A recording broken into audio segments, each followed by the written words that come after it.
Thanks for listening to the AZ Wildcats podcast, brought to you by DraftKings, America's #1 sportsbook app. All right, now joined by the man that has lived the life that we've all wanted to be, front and center for the Arizona National Championship, front and center for Arizona basketball color analyst games, and the man that also dropped a three-pointer on Reggie Geary in practice one time, the great Ryan Hansen. Hello, Ryan.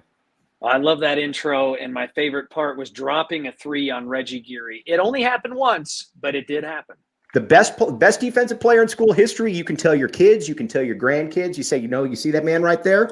Look at me. That's 3 points in the bucket right there. Love it. Love it. So, Ryan, let's get to it. To me, when I look at it, Arizona preseason number 17 in the rankings. And this goes to show me that Arizona now, under Tommy Lloyd, has full respect from the national media. And here's what I mean by that. When you lose a Bennedict Mathurin, when you lose a Dalen Terry, when you lose a Christian Coloco, and you bring in a lot of guys, but unproven, but talented guys, and the media still says you're still a top 20 team, that to me is a national media that is bought in on Tommy Lloyd and the Arizona program that he's running. Recognizing what Tommy's been able to do is pretty impressive. And I couldn't agree with you more when you really take stock of what Arizona lost. Not only lost 3 draft picks, lost arguably the 3 most athletic players on their team, maybe in their position in their own conference. And, in some cases, nationally, is there a more athletic center last year than Christian Coloco? Guess what? He's starting in the NBA. Right. Look at what Ben Mathurin is doing. He's torching people right behind Paolo Banchero in regards to points. And we'll get all the national spotlight because of that. But shifting back to what Tommy has built here, what he is working on and building, I think is probably the right phrase. He's not done yet. There's a lot to be done. But the core of the guys that are coming back, the respect for what Tommy was able to turn around so quickly is definitely catching the eyeballs of people nationally. And I think you, me, and the locals here in Tucson, we did see it early. We saw it last fall with Tommy, and I think the Las Vegas party that we had when Arizona was able.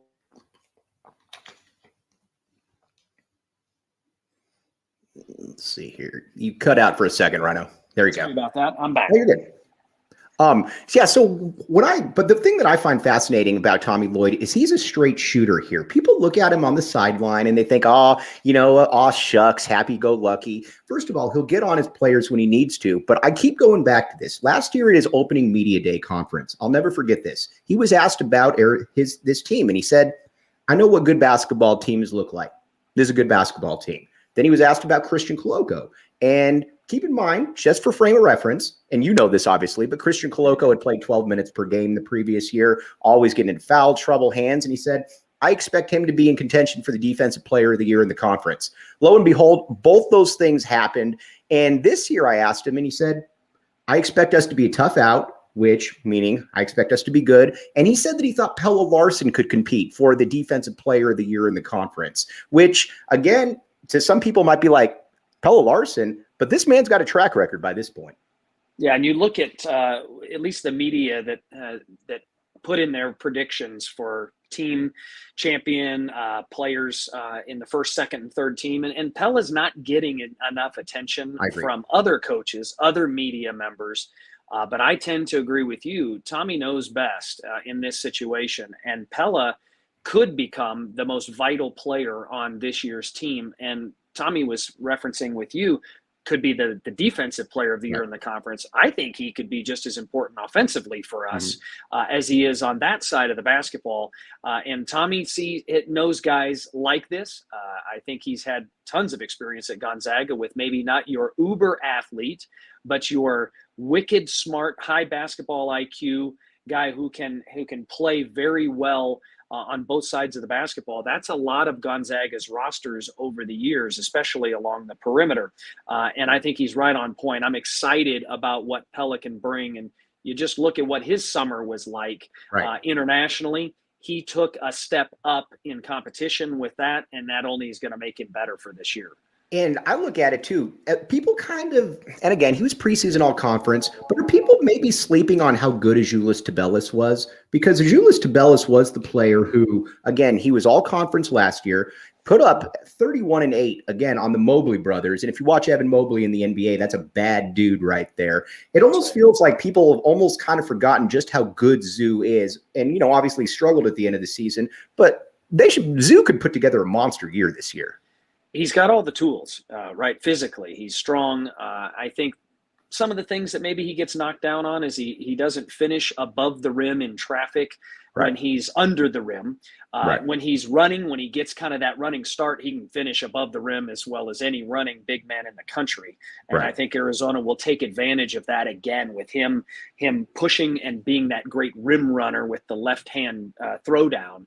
But Zoo can make a big jump. Now, what he's got to recognize is still within what his strengths are. I think that's, if I were to coach him, and I'm definitely not a coach, but I would want to make sure. Pretty good ones, though, Rhino. I appreciate that. I do believe that the jump as a sophomore to junior, recognizing, okay, now he's preseason first team All Pac-12. He looks around the other options offensively that were maybe ahead of him, or at least alongside him now, are not there. Sometimes early on in the season, that can become, now it's my team, now it's my opportunity. I'm going to shoot it every time. I'm going to shoot every three that I have contested or wide open. I'm going to take every big man off the bounce every time the ball is reversed at the high post. He's got to understand, and I have ultimate faith in Tommy, that he'll teach through this. When is the right time? And the right time will become more frequent than it has in the past because of his skill set, but it can't be every single time. I just don't see Azuolas at that place in his career, and there's very few in Arizona history that had the ultimate green light. You look at the last handful of years, Ben Mathurin comes to mind, and not too many more that had, hey, whenever, whoever, go. Like that was the style of play for Ben, and he developed that even as the season went on last year. Is this it? And again, got a couple reads here. Rhino, since you last joined us, we have a ton of advertisers now, so people picking up right here. Four Peaks Brewery, the official brew of PHNX Sports. Check it out downtown Tempe. We have away game watch parties here. Get about usually 25, 30 people at Tap and Bottle. Four Peaks Brewery there, and the DraftKings Sportsbook app. New customers can bet just $5 on any NBA team to win and get $200 in free plays if you win. You can boost your winnings up to 100% with DraftKings stepped-up same-game parlays. It's simple. Download the DraftKings Sportsbook app. Code word PHNX. Minimum age and eligibility restrictions apply. See show notes for details. And if you wanted to bet on the DraftKings Sportsbook app, you might want to take the over on Ben Mathurin points right there, Rhino. We're going to get to Ben, though, in a few minutes. I wanted to talk about the comparisons, though. I love this. I love having you on because you literally have a frame of reference for every single team. I love bothering Matt Muehlbach generally in the evenings when he gets off. And he says, you and Rhino are the only two that can literally remember every single team season. So I want to take you back to 1995-96 right here. You got Arizona loses Damon Stoudemire, you know, arguably one of the two or three best players in school history, goes into the season unranked. You've got a lot of talent. You've got JB, you got Ben Davis. Obviously, you know, Ben was the catalyst throughout the year. And you had a plethora of solid guys around the perimeter. I don't want to put Reggie as solid because he was on that, but there was a template there, and you guys were able to beat teams up inside, especially early on. Do you think there could be some of that this year with Ballo, with Tubelis, with Vasar, just continuously coming at you while you've got the solid role players on the outside? Yeah, very valid comparison on multiple fronts. I'll start with just what we lost in into the 95-96 season. And you mentioned it. And it's a similar comparison. Damon Stoudemire, his senior year, 1995, led the Pac-10 at the time in scoring and assists. So literally every play went through him. It was a lot of on-ball screens at the top of the key, was our 1 and 4 call as we had it with Lute. Lute had 5 play calls. That was it. And the 1 and the 4 were almost very similar plays. And what Damon did for that team in '95 was set the table for so much of his teammates, and then obviously led the league in scoring. We have similar type of transitions, right? You look at how Arizona scored in last season. A lot of ball movement, led the nation in assists per game. So let's not be crazy to think that it was just Ben Mathurin. Right. But the way in which Arizona scored last year is going to have to be different this year based on personnel. And I do think that that is a very valid comparison when you look at the experience of the core players. You've got Kerr Kriisa entering into his third year, Azuolas Tubelis in his third year, Pelle Larsson in his third year, Oumar Ballo, I believe, is in his fourth year. You've got some solid, if not better than solid, much like you mentioned with Arizona's returners into that 95-96 season. But no one is going to probably average north of 18, 19 points per game. I think Azuolas has the potential. I think Pella is going to be a double-digit scorer for sure. I think Oumar Ballo is going to be a double-digit scorer, but I don't see them in the upper teens pushing into the 20s. Right. And so how Arizona scores is going to be very much different, but the ball movement and the culture and the offensive flow that Tommy started with that foundation last year, I think will really pay dividends on a year this year. It did last year too, trust me. But this year, when you don't have Ben Mathurin go get us a bucket anytime we need it, we will rely on more team flow this year than even we did last year. And so I just don't anticipate a huge dip offensively. It will be done differently. Right. There will be times, end of shot clock, end of half, end of games that are close. We're going to have to figure out a way of, the question is, who's the go-to guy? Well, guess what? There's not a lot of teams across the country that have the one guy that's going to go get his and can get it night in and night out in any given year. So Tommy's built that offensive flow foundation, and it's very comparable to that transition from the 95 team to the 96 team. I'm not sure that there's a player I'm more excited to see this year, quite frankly, than Oumar Ballo. Now, when Oumar came in, I'll be honest with you, I didn't know what to expect. I didn't know if he was just a practice guy. Was he a Gene Edgerson? You get in there, you kind of rough people around a little bit, then you go out. But then after, there was a game where he had like 13 and 11, and you saw that, he had some skills. You got the 5 block shots in the Pac-12 tournament finals. Then he comes back this year, and you could tell he's revamped his entire body, because I think one of his weaknesses last year was against quick teams. He was a little bit out of his element. I'm really excited this year, Rhino, to see what he can do, because he far surpassed my expectations last year. And outpaced the expectations and did it in such a short time frame. Yeah. Like you said, maybe the potential was there, and I think it was. I think Tommy would not have had him transfer down if he didn't see that upside. But I was surprised as well, and some of it was just because you didn't have film. You didn't have film on Ballo. He didn't get a chance, and how could he, based on who he was playing behind with Gonzaga? He's had now opportunity, and that opportunity is going to become even more open to him.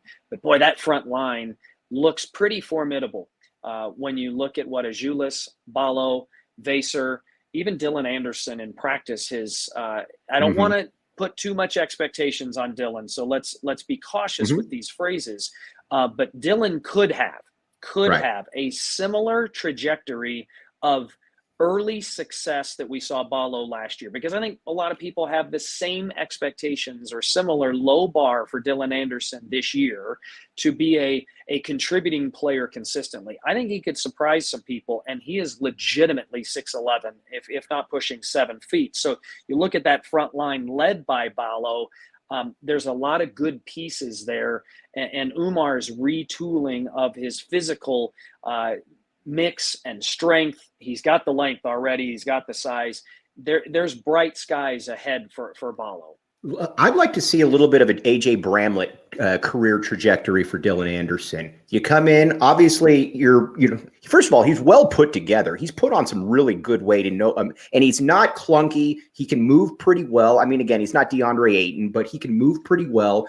And you look at him and you're like, this guy could be real problems in a year or two. Again, I'm not expecting a ton this year, but you can certainly see what Tommy Lloyd sees, and he looks like that kind of guy that Gonzaga gets, sits him for a year or two, and then, oh, by the way, they're averaging 13 and 7 as a sophomore or junior.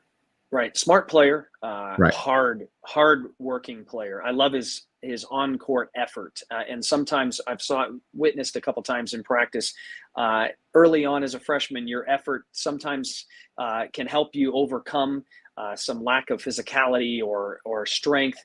And sometimes it gets misguided, right? And your effort just gets you out of position. But as he learns the system, I couldn't agree more that come his junior year, I think he could be a very reliable player on both ends of the basketball because of his mental game, his motor, and his physical traits, filling out into that body and understanding it better. But I think he'll have moments this year. I agree. I don't think it's going to be consistently 8 points and 7 rebounds, night in, night out. Right. But I could see him in pinches, in moments where we need to guys have foul trouble. I don't see this massive drop off. Now, again, we will see come next week with the first exhibition game and then the first 2 home games the following week, if our assertions are true that he is ready to go. But I do like what I see so far with Dylan. I think it's a little, my expectations have raised just a little bit because honestly, it was almost is he a redshirt candidate? Right, exactly. Right. And, and there's nothing wrong with that. I'm of this opinion, too, with Tommy Lloyd, with the way that he's been able to coach people, with the way that he's been able to evaluate, because a lot of people were out on Dylan Anderson because, his ranking dropped and, his high school ranking dropped. I don't really care. If he's good enough for Tommy Lloyd, then he's good enough for me. I mean, you look at the man's track record and what he wants to develop. And I think people also need to look at it. Lloyd, and again, I'm not saying there's anything wrong with what, Miller did, but Lloyd has a different philosophy than Miller. Whereas, Miller would lose 4 or 5 stars. He'd bring in 4 or 5 stars. You can tell that Lloyd is far more interested in not that Miller wasn't, but internal improvement and getting guys in here that are the right fit year in and year out that you can grow with. And, you can win basketball games both ways. So I think a lot of people say, well, I just want to see the McDonald's All-Americans. You know this better than anybody watching Lute up close. JT was not close to being a McDonald's All-American. Damon wasn't close to being it. Mike D, Miles Simon, these guys, these were not McDonald's All-Americans, but they had the potential to be. And I think that's what Tommy Lloyd's got going for him. If you look at Tommy's, motto, mission, however you want to think about it, regardless of your rankings, regardless of if you're going to be on campus for 10 months and be a one and done, it's all about player development. And if that player development timeline is 10 months, then so be it. We're going to develop you. If it's 4 years, we're going to develop you. And I think with that as your focus, and you start there and work backwards into how do you fill out your roster.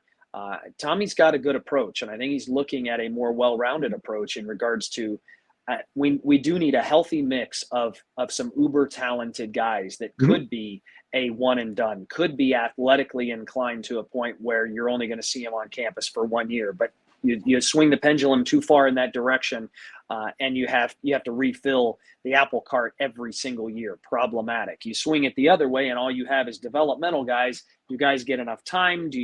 Are you able to turn around a program like Arizona as quickly as you can? You can't swing it too far that way either. And so I'm hopeful that Tommy is able to get what I believe he wants, is that healthy mixture. Kylan Boswell fits that mold. When you look at pushing the envelope of a McDonald's All-American level player. I don't think he's one and done, but I think he is at that high level ranking. So we're starting to see Tommy sprinkle in, and he's obviously hot on the recruiting trail, which is not today's focus of our talk, but the recruiting focus that he's looking at, I think, is that healthy mix. No doubt. I got a couple players I wanted to ask you about and some comparisons real quick, though. Morefurniture.com, morfurniture.com. They've redone the entire PHNX studios. If you have cool stuff like Rhino does in there and you want to get some really cool furniture, to put with your U of A mementos, check out morefurniture.com. And Tap and Bottle, again, the place to be for all Arizona basketball and football away game watch parties. Come hang out with me, drink a couple beers, and we can talk and back the A. Tap and Bottle downtown, great times. Okay, Adama Bal. People ask me about him, and first of all, I'm a big fan. And you could tell by the end of the year when Tommy Lloyd was asked about him, and he said, maybe should have played him a little bit sooner. That was, but he said, we were pumping the brakes because he's younger. If Adama Bal was to average 4 points a game this year, wouldn't surprise me. If he's averaged 10 points a game this year, it wouldn't surprise me. To me, Rhino, he is the ultimate wild card, maybe a Michael Dickerson type going into his sophomore year. Couldn't agree more on let's continue to pump the brakes on him. His offensive output and productivity per minute played at the end of the year was off the charts. Right. And that excited all of us, right? I mean, he hit some very timely buckets in the Pac-12 tournament. Offensively, he was even important in the TCU game where he came off the bench and was a little bit of a microwave type of an offensive player. Vinny Johnson, yeah, he was there. And so it's easy for fans, it's easy for you and I to try to project that out and say, if we saw that at the end of the year, then he's just going to become Mike D, right? He's going to be, as a sophomore, he's going to average double digits. I want to pump the brakes a bit because of his age. He is still very, very young. And as you extrapolate minutes, the expectation of you becoming a more well-rounded player then start to weigh on you and you kind of start poking holes a little bit. With the makeup of the roster last year, it's not that Adama didn't have to defend, but he really didn't have to defend when he was out there with Dalen, Christian, Ben. Got a lot of people cleaning up mistakes. Right. He wasn't responsible for defending one of the best offensive players on the opposing team. If he made a mistake, he had an eraser behind him. We still have some good size, but I agree with you that I'm very intrigued. I can see a confidence in him, and I know he is an extremely hard worker. We talked about this at the end of the season last year. After every home game, there was one guy out of the locker room right away getting work done, and it was Adama Bal.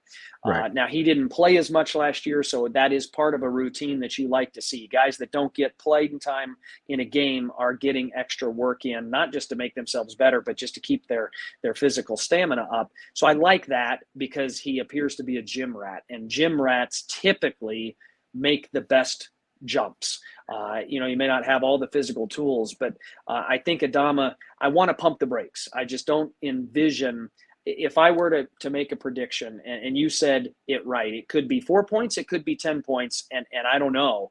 I think it's going to be probably closer to 4, but it could be 10, 12, 16 on any given night, right? It may not be every night, but I think he could go 3 for 4 from the 3-point line, hit a couple runners and layups in a game where he's really feeling it and the matchup's right, where it wouldn't surprise me if he went for 16 on a couple of nights in succession in the Pac-12.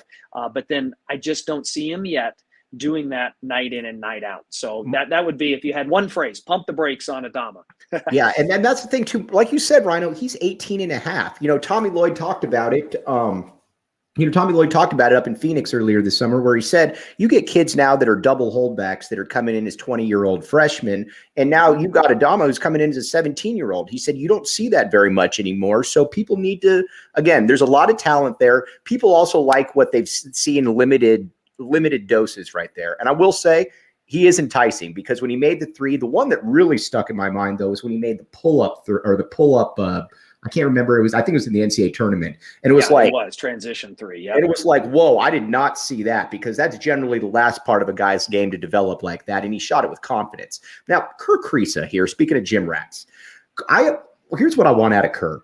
And Kerr gets beat up a lot. I love Kerr because I love anybody that's going to take big shots. And a lot of guys say they want big shots. Kerr will take it. He might not make it, but he wants it. All I'd like to see from him, 40% from the field, 40% from three. He's got that in him. Boost those percentages up 5 or 6 points, and I think the rest takes care of itself. Mike, every year some of the same questions come to mind. You use the phrase, I think Adama is maybe the biggest wild card. Mm-hmm.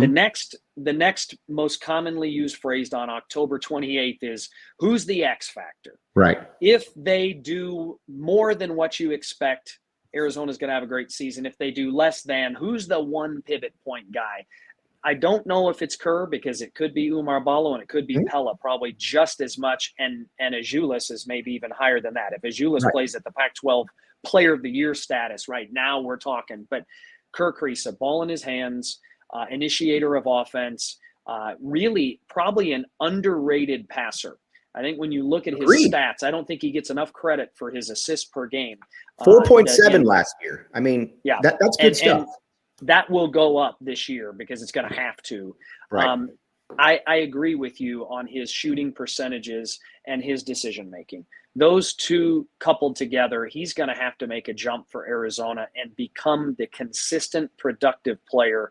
And then when I say productive, again, doesn't need to lead the league in assist, doesn't need to lead the league in points, but he has to be reliable night in and night out to get you 10 points. He's got to be reliable night in and night out to dish out 5 assists a game. Right. And you can't have him have 4 turnovers. He needs to limit the 1 for 12 nights, right? And recognize what PGA golfers do. And I've talked to some guys that have been very good golfers at the U of A, just barely missing out on consistently playing in the PGA Tour, like Chris Nalen and some other U of A guys. And their analogy was this. They said, the PGA guys, it's not that they can shoot 67 on any given round. It's that they don't blow up on the third round of a 4-round tournament. They minimize go 85, minimize mistakes. I think that's where, to me, where Kerr Kriisa can make the biggest jump is minimize mistakes in regards to turnovers, minimize the blow-ups. We don't need 0 for 14. We can't have 0 for 8 from the three-point line. If it's not his night, he has to recognize how he can impact the game in a positive way that may not be knocking down the deep three, and just minimize mistakes. And that will be, as a floor general, maybe the most important thing for him for Arizona. Speaking of some guys, too, that Courtney Ramey and Cedric Henderson Jr. So they both come in. And first of all, I love everything that I've heard from both of them. We had Cedric Henderson Sr. on, who played in the NBA for about 5 years. And he said that the thing that really attracted him about Tommy Lloyd was that he came in there and he said, your son, we got to get his motor up a little bit, but he can really be a defender. He can be a finisher for us. And Courtney Ramey said much of the same thing. So you got kids coming in here that, and Cedric Henderson put up 18 and 11 on Duke last year. He can play. And Courtney Ramey was an all Big 12 guy as a junior and all defense. And they came in talking about defense and about how Tommy Lloyd talked about how they could fit a very specific and important role right here. Getting guys to buy in that early, especially ones that all have pro hopes, that's a real feather in the cap to these kids and to Tommy Lloyd. Yeah, and I do look at the rest of the roster for the recruitment of those guys. I know Kerr Kriisa might have been the most important recruiter of Courtney Ramey through this entire process to get him to Arizona. Can you, I want to play with you, and here's how it's going to go. And you're hearing it from me, not from Tommy or Jack Murphy, who is leading those charges. Anytime in this era, schools are going to sprinkle in those transfers. And what are you looking for? Guys, for the most part, I haven't seen guys become brand new players when they make, and especially in Cedric's case, a move from a mid-level to a higher level night in, night out. You really kind of are who you are. So if you have the ability to defend at the mid-level and you can score consistently in certain ways, that I think Cedric is not going to be a knockdown shooter, but he's going to get garbage buckets. He's going to get transition buckets. And I use garbage buckets, and people can turn that into, oh gosh, he has no offensive game. Let's not go there. That's not what I'm saying. But I think he's got a motor to get you. The ball kind of goes to him. He's a little bit of a magnet when I've watched him. It's just he's in the right place at the right time. And Courtney has the ability to be a very good three-point shooter, but you don't use the phrase prolific. I don't think he's going to be a prolific perimeter scorer. How about timely? I like timely. I like the maturity of these guys. I like the second chance opportunity for them, and recognizing we want to play at Arizona because we want to be on the big stage. We want to play for championships, and we want to be a part of a culture that it's not just us taking over. It's us as being a critical piece to that operation. And that's probably the most exciting thing for me in my interactions and watching and observations of those two guys, is recognizing how they can help the team. And it may not be in points every night. It's going to be Courtney Ramey's going to get in your shorts defensively. I love watching him defend on the perimeter. And that's not sexy, Mike. That's in a lot of cases, that's not glamorous. That's not going to get you on SportsCenter's top 10 list every night. But what it's going to do is going to help the team. And it's going to fill a void where we need more great perimeter defenders. And so I love those two insertions for the maturity, the recognition of roles. And that's maybe the most important piece when you bring in 4-year transfers like this through the portal, is recognizing who they can be versus who they really aspire and want to be. If they know who they are and recognize that, that's even better for Arizona and any team. All right, Rhino, I wanted to ask you a little bit before, because we got practice to go to at 1 o'clock. And by the way, when I got that email, I was in the process of texting you saying, hey, can we move this earlier? Because to go watch practice, which is that's all I've been thinking about. But then to me, when I think of the best NBA player from the U of A, he didn't have the longest career, but Gilbert Arenas to me is always the standard. He's the one guy where you're like, man, at one point he was one of the 5-6 best players in the league. Obviously, that was a shorter window. You could make cases for other people. I watch Ben Mathurin now, and I started to think it a little bit towards the end of the year. But with his ability to score at all 3 levels, with his ability to be able, first of all, he's got a lot more wiggle off the bounce than he did as a freshman now, where he can get people off of either a hesitation, around. I look at Ben Mathurin and I wonder to myself, could this be a guy who could be a 23, 24 point per game guy in the league? Because I think he's got that potential there at Rhino. And there's not a lot of players that I've thought that about. There's been a lot of players I thought were 17, 18 point per game guys. Ben might have a little bit of a next level type feel to him. I mean, I don't think you're wrong on any observation there. And I'm with you on Gilbert Arenas. The greatest NBA player to ever play at Arizona is a very ambiguous phrase, because you just said it. Is it longevity? Well, Andre and Jason Terry are in pretty good company. Is it championships? Andre takes that hands down. Is it all-star game appearances? Sean Elliott's in the mix. It's a difficult thing. Steve Kerr championships. I can't forget his rings. Steve will be okay with the omission. I think he's fine with that. He's not going to come hunt me down. But you do look at what Ben's able to do, and I will throw this in there. I think Tommy's 1 year with Ben is going to make him such a better NBA player, because he created a more well-rounded, all-around offensive star. Right. The ability to pass off the bounce, negotiate on-ball screens. At the end of the year, Ben and Christian was maybe our best offensive tandem when it came to pin downs and on-ball screen actions on the wing or at the top of the key, because you just loved what Ben's know-how, because he could step back and hit a 3 behind an on-ball. He could turn the corner, stop and pop. He could finish in traffic. He's throwing lobs to Koloko. He's hitting, Dalen Terry in the corner for 3s. That translated so well to the NBA, and we're seeing that already. What I really looked to in this first 4 to 5 games of Ben's career in the NBA, his 4-game career, 104 points, right? Rick Carlisle's trust and